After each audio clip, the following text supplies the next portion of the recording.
While James was enjoying a movie at home and eating some popcorn, he suddenly bit down on an unexpected object, a beautiful gleaming ring hidden amidst the kernel. It appeared to be a wedding ring, but he had never seen it before, and the inscriptions on the inside made James curious to find out whom it belonged to. So he visited a local jeweler, wanting to make sure the ring was returned to its owner. "Good morning, sir.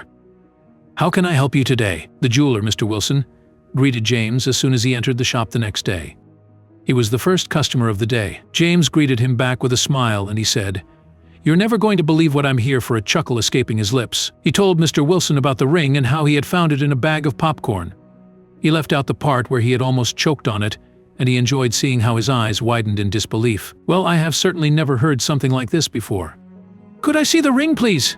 he finally answered. James nodded and took the ring out of his pocket, placing it on the counter. He had wrapped it in a cloth to keep it safe, and he carefully unwrapped it under Mr. Wilson's close supervision. Of course, his interest had been piqued by James' story. Seconds later, the jeweler finally laid his eyes on the ring, and he gasped. "It is indeed truly beautifully said," as he inspected the ring more closely.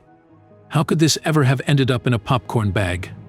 he mumbled. When James told him to take a look at the inscription, he grabbed a magnifying glass and tried to decipher what was written on the inside of the band. And this was the moment things changed. Suddenly, Mr. Wilson turned around with his back to James and started muttering something like, "This can't be true.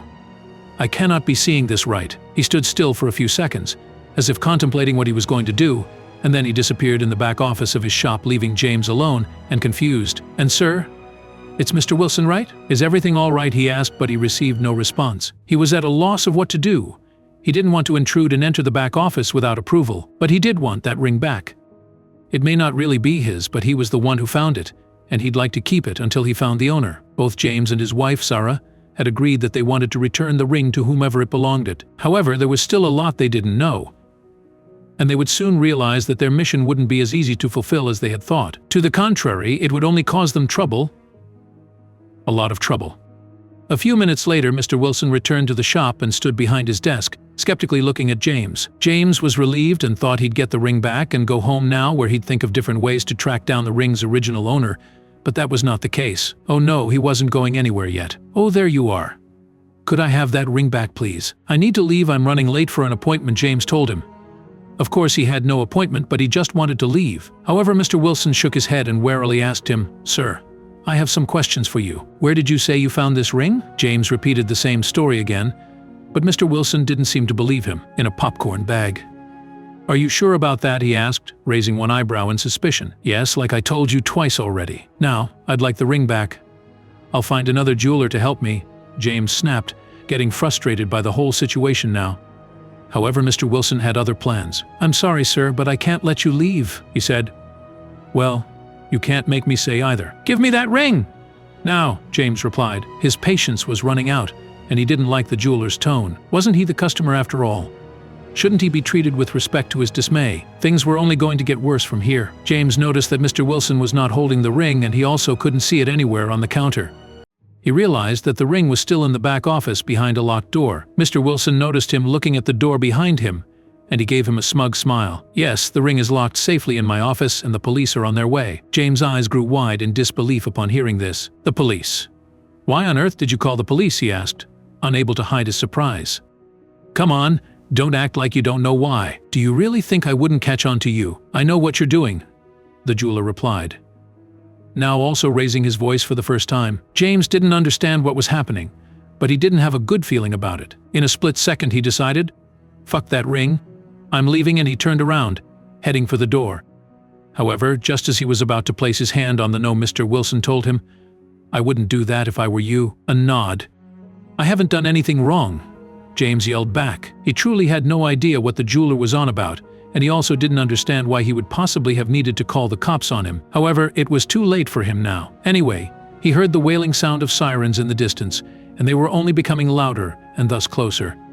And as the sound of sirens crescendo, the shop door swung open. 2 uniformed officers stepped inside, their expressions unreadable. "James Arthur," read one, called out, glancing at the slip of paper in his hand. James nodded, his stomach nodding. "I'm Officer Tate, and this is Officer Lynn. We need you to come with us to address an accusation of theft." The cold click of handcuffs echoed on Mr. Wilson, look of regret shadowing his features. Avoided James' bewildered gaze.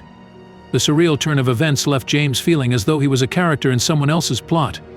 But I just found he started, but the firm hand of the law on his shoulder suggested this wasn't the time for explanations. In the stark back room of the jeweler's shop, Officer Lynn peered skeptically at James over a metal table. "So you found a high-value ring?" "In a bag of popcorn," she asked, her voice dripping with disbelief.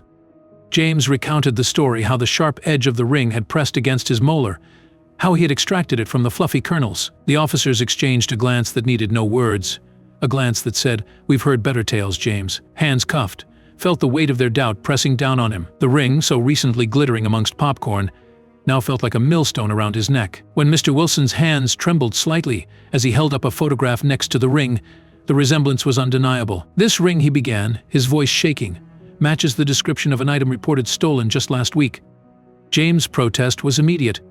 "But I'd never seen that ring before it popped out of the popcorn bag." The jeweler's eyes, once warm and friendly, now held a hardness that seemed to seal James' fate. The officers meticulously transcribed their observations, their pens scrawling across their notepads, like the relentless ticking of a clock, each stroke marking another moment of James' dwindling freedom. "Mr. Reed," Officer Tate's voice carried a stern warning, piercing through the heavy silence of the interrogation room. "This is not a trivial matter. The ring you found is a critical piece of an ongoing investigation." James felt the weight of their suspicion pressing down on him as he struggled to find the right words. What had started as a simple night out had now thrust him into a whirlwind of doubt and accusation. The drive to the precinct was suffocatingly silent, but the presence of the officers a constant reminder of his precarious situation. Upon arrival, the harsh fluorescent lights illuminated the sterile surroundings, casting a stark contrast to the chaos swirling in James' mind. Led through the station's maze-like corridors, James couldn't escape the scrutinizing gazes of the seasoned detectives as he glanced a verdict on his Rätewurst. Inside the interrogation room, the detectives' relentless questioning felt like an assault on James' integrity.